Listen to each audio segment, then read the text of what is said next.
படத்தோட hero AK ஒரு பெரிய கேங்ஸ்டராக இருப்பார். அவருக்கு குழந்தை பிறந்திருக்கும். அந்த குழந்தைய பார்க்குறதுக்காக போகும்போது அவங்க ஒய்ஃப் வந்து அவங்கள தடுத்து, உங்களால் என் குழந்தைக்கும் ஏதாவது பாதிப்பு வந்துடும். ஸோ நீங்கள் இந்த கேங்ஸ்டர் லைஃப் எல்லாம் விட்டுட்டு ஒரு நல்ல மனுஷனாக திரும்பி உங்கள் பாஸ்டெல்லாம் மறைச்சிட்டு வந்தால் தான் நான் என் குழந்தைய பார்க்க அலோவ் பண்ணுவேன்னு சொல்லிடுவாங்க. ஸோ அவங்களுக்காக இவர் போலீஸில் சரண்டர் ஆகிடுறாரு. ஹீரோ ஜெயிலுக்கு போன 17 வருஷம் கழிச்சு அவங்களோட ஃபேமிலியை காமிக்கிறாங்க. இப்போ அவரோட பையன் நல்லா வளர்ந்துட்டான். ஸோ கான்வர்சேஷனுக்கு அவங்க அப்பா வருவாங்க அப்படின்றதுக்காக அவருக்கு ட்ரெஸ் எல்லாம் எடுத்து வைக்கிறான். ஏன்னா அவனுக்கு வந்து அவங்க அப்பா ஜெயிலில் இருக்காருன்னு தெரியாது.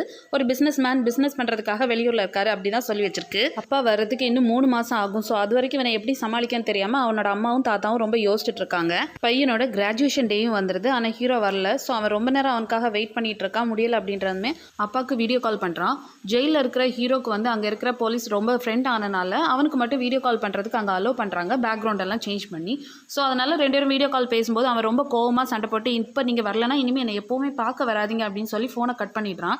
ஸோ ஹீரோக்குமே ரொம்ப மனசுடைஞ்சு போயிடுது. எப்படியாவது பையனை சீக்கிரமாக பார்க்கணும் அப்படின்றதுக்காக இன்ஸ்பெக்டர்கிட்ட ஹெல்ப் கேட்குறான். எப்படியாவது எனக்கு சீக்கிரமாக ரிலீஸ் பண்ணுறதுக்கு ஏதாவது ப்ரொசீஜர் இருக்கா அப்படின்னு. ஸோ அவரும் ட்ரை பண்ணுறேன்னு சொல்கிறாரு. ஏகே ரிலீஸ் ஆகுறது அங்கே உள்ள எல்லா ரவுடிஸுமே தெரிஞ்சுது. ஸோ சீக்கிரமாக ரிலீஸ் ஆகுறதுனால ஏதோ ஒரு பிளானோட தான் வராரு. அவர் நமக்கு பயங்காட்டுறதுக்கு முன்னாடி நம்ம அவருக்கு பயங்காட்டணும் அப்படின்னு ஒரு பிளான் போடுறாங்க. அவர் ஹீரோ ரிலீஸ் ஆனோடனே அவரை பார்க்கறதுக்காக ஒய்ஃப் வீட்டில் வந்திருக்காங்க. அதுக்கப்புறமா ரிலீஸ் டேட்டுக்கு முன்னாடியே எப்படி வந்தீங்க, ஜெயிலேருந்து தப்பிச்சிட்டிங்களா அப்படின்னு சொன்னோன்னே ஆர்டர் லெட்டரை காமிக்கிறாரு.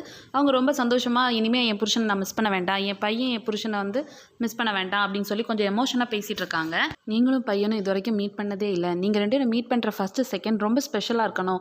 அவன் எங்கே ஷாப்பிங் போனாலும் உங்களுக்காக ட்ரெஸ் வாங்கி வச்சிருப்பான். ஸோ அதில் ஒன்று போட்டுட்டு அவனுக்கு பிடிச்ச மாதிரி வாங்க அப்படின்னு சொல்கிறாங்க. அவர் கண்ணுக்கு பையனே வந்து ரொம்ப சூப்பராக இருக்கப்பா அப்படின்னு சொல்கிற மாதிரி தெரியுது.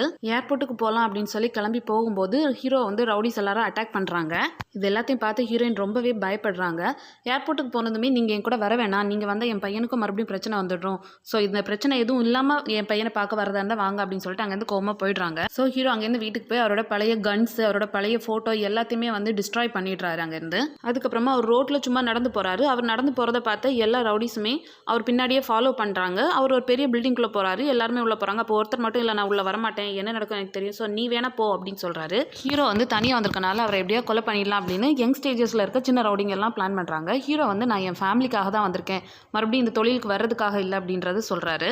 பேசி முடிச்சுட்டு ஹீரோ அங்கேருந்து கிளம்புறாரு. அப்போ அவரோட ஒய்ஃப் கால் பண்ணி விஹானை காணும், அதாவது அவங்களோட பையனை காணும், உங்களோட பழைய எதிரிங்க தான் பழி தீக்கிறதுக்காக என் பையனை கடத்திருக்காங்க அப்படின்னு சொல்கிறாங்க. பையனை யார் கடத்தினான்னு தெரிஞ்சுக்கிறதுக்காக ஹீரோ மறுபடியுமே அங்கே உள்ளே போய் உட்கார்றாரு. ஹீரோ உள்ள தனியாக போனோன்னா கூட இருக்கிற அந்த சின்ன ரவுடிஸ் எல்லாமே பார்த்து சிரிக்கிறாங்க. ஸோ நான் யாருன்னு காட்டுறேன் அப்படின்னு சொல்லிட்டு அங்கே பெரிய ஃபைட் நடக்குது. ஸோ இதுக்கப்புறம் என்ன நடந்துச்சு சேனலை மறக்காமல் சப்ஸ்கிரைப் பண்ணுங்கள். இந்த வீடியோ பிடிச்சிருந்தா லைக் பண்ணுங்கள்.